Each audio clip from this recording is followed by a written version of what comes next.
الدعاء هو العبادہ، دعا عین عبادت ہے، دعا مومن کا ہتھیار ہے، دعا تقدیر بدل سکتی ہے، دعا عبادت کا مغز ہے، نچوڑ ہے۔ السلام علیکم دوستو، میں ہوں یاسر اقبال اور آپ دیکھ رہے ہیں میرا یوٹیوب چینل یاسر دی ایجوکیٹر۔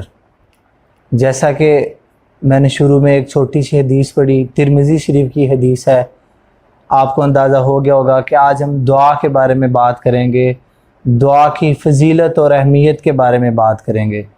دوستو، اسلام میں دعا کی اتنی فضیلت اور اہمیت ہے کہ اگر ہمیں اس کا پتہ چل جائے تو ہم اپنا سارا وقت دعا مانگنے میں گزارنا پسند کریں گے۔ دعا کی دو اقسام ہوتی ہیں، دعائے عبادت اور دعائے سوال۔ عام طور پر ہم دعا کو دعائے سوال ہی سمجھتے ہیں، جیسے کہ ہم اللہ تعالیٰ سے اپنی ضروریات کے بارے میں سوال کرتے ہیں، یا اللہ مجھے معاف کر دے، یا اللہ مجھے یہ چیز دے دے، میری یہ ضرورت ہے وہ پوری کر دے۔ لیکن ایک دعائے عبادت بھی ہے، مثلا جیسا کہ ہم نماز پڑھتے ہیں، نماز دعائے عبادت کی ایک مثال ہے، کیونکہ جب ہم نماز پڑھتے ہیں تو اس میں ہم عبادت بھی کر رہے ہوتے ہیں اور اللہ سے بہت ساری دعائیں بھی مانگ رہے ہوتے ہیں، اور نماز ایک ذکر بھی ہے۔ اذکار میں سب سے افضل اور بہتر ذکر نماز ہے۔ کیسے؟ وہ اس طرح کہ جب ہم نماز پڑھ رہے ہوتے ہیں تو ہم زبان سے، اپنے جسم سے، قولی اور فعلی دونوں طرح سے اللہ تعالیٰ کا ذکر کر رہے ہوتے ہیں، اور اس ذکر کے ساتھ ساتھ ہم اپنے لیے سوال بھی کر رہے ہوتے ہیں۔ نماز میں بہت ساری ایسی دعائیں ہیں، بہت سارے ایسے کلمات ہیں جن میں ہم اپنی حاجت کے لیے، اپنی ضروریات کے لیے اللہ سے مانگتے ہیں۔ تو یہ دعائے عبادت کی ایک مثال ہے۔ دوستو، اسلام میں دعا کی بہت زیادہ اہمیت اور فضیلت بتائی گئی ہے۔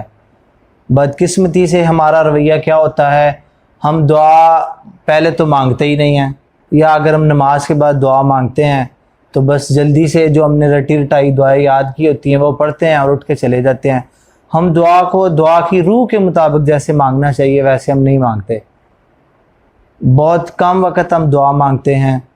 اسلام میں تو یہاں تک کہا گیا ہے کہ اگر آپ کے جوتے کا تسمہ گم ہو جائے تو بھی آپ اپنے اللہ سے وہ مانگیں۔ ہم دعائیں ایک تو مانگتے کم ہیں، اور پھر ہمیں لگتا ہے کہ ہماری دعائیں قبول نہیں ہوتی تو پھر مانگنے ہی چھوڑ دیتے ہیں۔ حالانکہ علماء کہتے ہیں کہ کوئی بھی دعا رد نہیں ہوتی، کوئی دعا ایسی نہیں ہے جو قبول نہ ہو، ہر دعا قبول ہوتی ہے، ہر دعا اللہ تعالیٰ قبول فرماتے ہیں، لیکن اس کی صورتیں الگ الگ ہو سکتی ہیں۔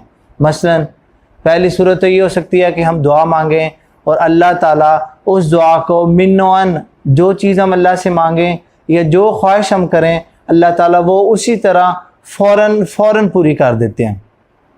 اگر ایسے نہیں ہے تو دوسری صورت یہ ہے کہ اللہ تعالیٰ حکمتوں والا ہے، ہماری عقل ناقص ہے، وہ حکمتیں رکھتا ہے، اس کو سارے معاملات کا پتہ ہے، وہ جو دعا ہم اپنے اللہ سے مانگتے ہیں ہمیں وہ نہیں دیتا، وہ اس کے بدلے میں یا تو ہماری کوئی مصیبت، کوئی پریشانی، کوئی دکھ یا کوئی تکلیف دور کر دیتا ہے، یا اس دعا کو ایک مخصوص وقت میں تھوڑے عرصے بعد یا کسی اور انداز میں یا اس سے کوئی بہتر چیز ہمیں عطا فرما دیتا ہے۔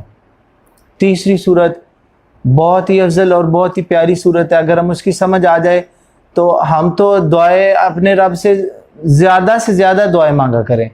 وہ صورت کیا ہے کہ نہ تو دعا فوراً قبول ہوتی ہے، اور نہ ہی وہ دعا کچھ عرصے بعد، نہ ہی اس کا کوئی متبادل ہمیں ملتا ہے، وہ دعا ذخیرہ کر لی جاتی ہے، اور روز قیامت جب ہمارا حساب ہوگا، ہماری نیکیاں اور ہمارے گناہ تولے جائیں گے، تو اس وقت ہمیں اس دعا کا جو کہ دنیا میں نہ فوراً پوری ہوئی نہ بعد میں پوری ہوئی، اس کا اجر ملے گا، اور اس کا اجر نیکیوں کی صورت میں ملے گا۔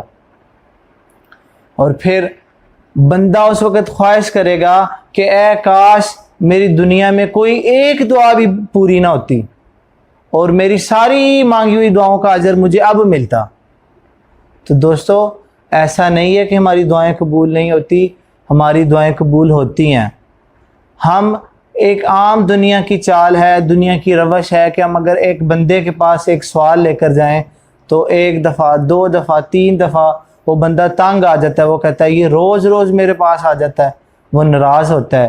لیکن رب تعالیٰ کا معاملہ ایسا نہیں ہے۔ اگر ہم رب تعالیٰ سے نہ مانگیں تو رب تعالیٰ پھر ناراض ہوتے ہیں، اور اگر ہم ان سے مانگیں اور زیادہ سے زیادہ مانگیں تو وہ خوش ہوتے ہیں اور زیادہ سے زیادہ ہمیں عنایت کرتے ہیں۔ مجھے یاد ہے میں نے پچھلا جمعہ جس مسجد میں پڑھا، امام صاحب نے بہت اچھی بات کی، مجھے ان کی وہ بات بڑی ہی اچھی لگی اور میں وہ بات آپ سے بھی کرنا چاہوں گا۔ امام صاحب کہتے ہیں کہ مجھے تقریباً 30 سال ہو گئے ہیں درس و تدریس اور یہ اسلام اور یہ تبلیغ کا کام کرتے ہوئے، اور 30 سال میں بہت سارے لوگوں نے مجھے دعائیں کرنے کا کہا، دعائیں مانگنے کا کہا کہ مولوی صاحب ہمارے لیے یہ دعا کر دیں، ہمارے لیے یہ مانگ دے، اللہ میں یہ دے دے، اللہ میں وہ دے دے۔ تو لیکن میری اب تک کی زندگی میں کسی ایک بھی بندے نے مجھے یہ نہیں کہا کہ مولوی صاحب آپ ہمارے لیے دعا کریں کہ اللہ جنت میں اپنے نبی آخر الزمان کا ساتھ مجھے عطا فرمائے۔ کیا مطلب ہوا؟ اس کا مطلب یہ ہوا کہ ہم دنیا کی دعائیں مانگتے ہیں، ہم اپنے رب سے دنیا کی عارضی چیزیں مانگتے ہیں، ہم کہتے ہیں مجھے یہ مل جائے، مجھے گاڑی مل جائے، مجھے گھر مل جائے، میری بیماری چلی جائے۔ مانگنی چاہیے، ضرور مانگنی چاہیے، لیکن ہم آخرت میں کچھ نہیں مانگتے یا بہت کم مانگتے ہیں، حالانکہ وہ تو دائمی دعائیں ہیں۔ یہ عمر، یہ زندگی تو 60 65 70 سال کی ختم ہو جانی ہے، اس کی دعائیں، اس کی ضروریات، اس کی ساری چیزیں تو یہاں پہ ختم ہو جانی ہے۔ لیکن جو ہماری زندگی جہاں پہ ہم نے ہمیشہ ہمیشہ زندہ رہنا، جو دائمی زندگی ہے، اس کے لیے ہم اپنے رب سے کچھ مانگتے ہی نہیں ہیں۔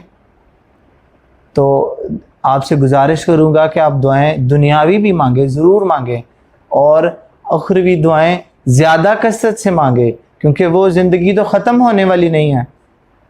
اور حضور پاک صلی اللہ علیہ وسلم کا جنت میں ساتھ ضرور مانگیں۔ ایک اور بات جو میں آپ سے کرنا چاہوں گا، دعائیں کیا کریں، لوگوں کے لیے دعائیں کیا کریں، اپنے رشتہ داروں کے لیے کیا کریں، دوستوں کے لیے کیا کریں، اور دعائیں لیا کریں۔ دعائیں لینے کے لیے ہمیں کیا کرنا پڑے گا؟ دعائیں لینے کے لیے ہمیں دوسروں کی مدد کرنا پڑے گی، تاکہ ان کے دل سے دعا نکلے، ہمیں ان کو کہنا نہ پڑے کہ آپ یہ دعا میرے لیے کر دیں، وہ کر دیں۔ ہم کسی کی خدمت کریں، ہم کسی کی مدد کریں، جس طرح بھی ہم کر سکتے ہیں، جتنی بھی ہمیں رب نے استطاعت دی ہے۔ جب ہم وہ کریں گے تو لوگوں کے دلوں سے ہمارے لیے دعائیں نکلیں گی، اور دعائیں دیا کریں۔ اس سے کیا ہوگا؟ جب ہم کسی کے لیے دعا کرتے ہیں، کسی کے لیے دل سے دعا مانگتے ہیں، تو اللہ کی طرف سے ایک فرشتہ مقرر ہو جاتا ہے جو آمین کہتا ہے، اس دعا کے پورا ہونے کے لیے آمین کہتا ہے، اور ساتھ میں ایک اور بات کہتا ہے۔ وہ کیا کہتا ہے؟ وہ کہتا ہے اے میرے رب، اے میرے اللہ، جو تیرا یہ بندہ کسی اپنے دوسرے بھائی کے لیے مانگ رہا ہے وہ اس کو بھی عطا فرما۔ تو دوستو، دعائیں لیا بھی کریں اور دعائیں دیا بھی کریں۔ میں امید کرتا ہوں کہ میری یہ بات آپ کی سمجھ میں آئی ہوگی، آپ اس پر عمل کریں گے، اور میں امید کرتا ہوں کہ آپ دعاؤں میں مجھے بھی یاد رکھیں گے۔ جزاک اللہ، اللہ حافظ۔